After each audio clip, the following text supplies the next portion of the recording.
शव यात्रा। अमरपुर नाम के एक गांव में विमल हलवाई अपने 2 छोटे बच्चों और बीवी के साथ रहता है। विमल की पत्नी ज्योति भूत प्रेत जादू टोने में बहुत माना करती थी। इसका बिल्कुल विपरीत विमल इन चीजों को दक्यानुसी माना करता था। रोज की तरह विमल अपने मिठाई की दुकान जाने के लिए निकलने की हड़बड़ी में होता है। मैं निकलता हूँ ज्योति, देरी हो जाएगी, दुकान भी खोलनी है मुझे। अजी ध्यान से, आज अमावस्या है। रास्ते में कोई कपड़ा या कुछ भी गिरा हो तो उसे लांग मत दीजिएगा, बगल से चले जाइएगा।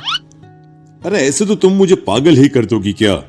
हाँ, मैं नीचे देखकर चलूं कि सामने से कोई गाड़ी घोड़ा आकर मेरे ऊपर से चला जाए?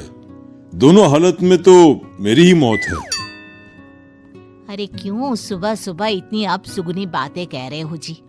मेरे गांव में तो ऐसा आंखों के सामने होता हुआ देखा है मैंने, इसीलिए कहती हूँ, वरना मुझे क्या, पड़ोसी को तो नहीं कहना चाहती मैं। पति हैं आप मेरे, इसलिए बोल रही हूँ। विमल अपनी मिठाई की दुकान चला जाता है। दुकान पर पहले से ही ग्राहकों की लंबी लाइन लगी हुई थी। ये लो, वहाँ ज्योति अमावस्या को लेकर परेशान है और आज तो हमेशा से ज्यादा ही लंबी लाइन लगी पड़ी है। अच्छी खासी बिक्री होगी आज। विमल दुकान खोलता है। एक के बाद एक ग्राहक उसकी दुकान पर मिठाई ले रहे होते हैं। तभी गांव की एक बूढ़ी औरत विमल से कहती है, जिस तेजी से बिक्री हो रही है, कहीं किसी की नजर ना लग जाए, नींबू मिर्ची टांग ले। अरे क्या चाची तुम भी, ये सब नजर बजर कुछ नहीं होता है। कैसे लोग हैं मेरे आसपास। अपनी दुकान से शाम को विमल हंसते कूदते वापस घर आता है। हाँ, आज तो अच्छी खासी बिक्री हुई है। एक महीने में जितनी बिक्री होती है, एक ही दिन में आज उतने पैसे कमा लिए मैंने। ये तो बहुत अच्छा हुआ जी, आज ही घर की नजर उतारी है मैंने। बिक्री तो अच्छी होनी ही थी। अच्छा, तुम खाना लगा दो, सारा माल बिक चुका है। मुझे शहर जाना होगा, कुछ चीजों की जरूरत पड़ेगी। रात भर मिठाई बनाऊंगा, तब जाकर कल सुबह दुकान खोल पाऊंगा। खाना खाकर विमल शहर जाने के लिए निकल पड़ता है। सुनिए जी, ध्यान से जाइएगा। चौरस्ते पर किसी जादू टोने की चीज पर पैर मत रख दीजिएगा। हे भगवान, हद हो गई ज्योति, ये तो मैं जा रहा हूं। विमल गुस्से से शहर जाने निकल पड़ता है। रात का काला घना अंधेरा, चांद की एक भी किरण ना होने के कारण अंधेरे में कुछ भी देख पाना मुश्किल था। जंगल के बीच के एक अधकच्चे रास्ते से विमल जा रहा होता है। चारों तरफ गुफ अंधेरा और सन्नाटा सुनाई दे रहा था, और सुनाई दे रही थी विमल के पैर के नीचे आ रहे सूखे पत्तों की आवाजें। तभी अचानक दूर से उसे कुछ आवाजें सुनाई देती है।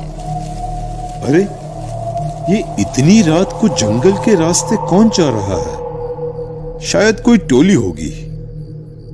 राम नाम सत्य है, राम नाम सत्य है, राम नाम सत्य है, राम नाम सत्य है। धीरे धीरे आवाज कुछ कुछ सुनाई पड़ती है। आवाज धीरे धीरे और नजदीक आती सी लगती है। विमल देखता है कि उसके सामने से सजी धजी सफेद कपड़े में लिपटी एक अर्थी निकल रही है, जिसके साथ 5 लोग ही थे। 4 आदमियों ने उसे कंधा दिया हुआ था। एक मटका लिए आगे आगे बढ़ रहा था। विमल के बिल्कुल सामने आकर अर्थी रुक जाती है। उसमें से एक आदमी विमल से कहता है, अरे भाई, जरा अर्थी को कंधा लगाना, मैं बहुत थक गया हूँ, बड़ी मेहरबानी होगी। हाँ भाई, कंधा तो मैं लगा दूं, पर रात को 12 बजे ये शव यात्रा, इस समय कौन अर्थी ले जाता है? तभी विमल को ऐसा लगता है कि शव में से आवाज आई, ये आवाज। मजबूरी है भाई, आप कंधा दीजिए, मैं रास्ते में सब बताता हूँ आपको। विमल अर्थी को कंधा दिए चल रहा होता है कि उसे ऐसा लगता है कि हाथ में मटका लिए जो आदमी शव के आगे चल रहा है उसके पैर उल्टे हैं। क्या हुआ भाई, हकला क्यों रहे हो? वो आपके साथी के पैर उल्टे। विमल अपनी बात पूरी भी नहीं कर पाता कि वो देखता है कि उस आदमी के पैर तो सीधे ही हैं।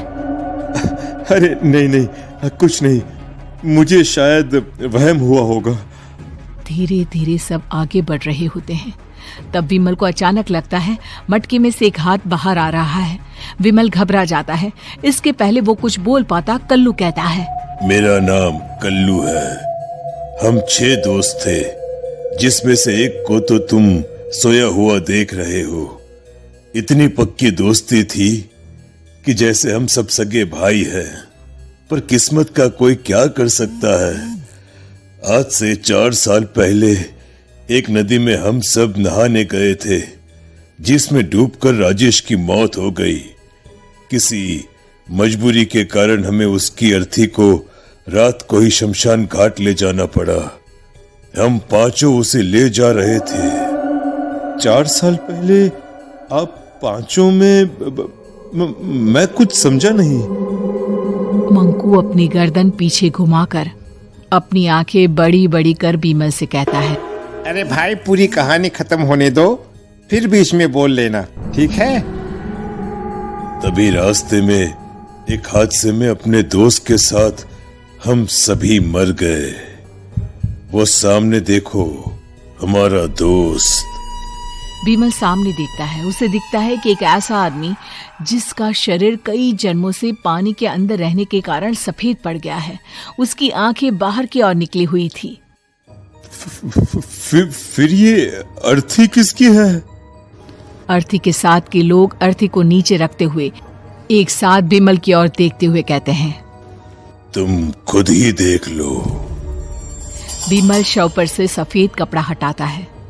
शव की जगह खुद को ही देखकर विमल के होश उड़ जाते हैं। वो शव विमल की ही थी।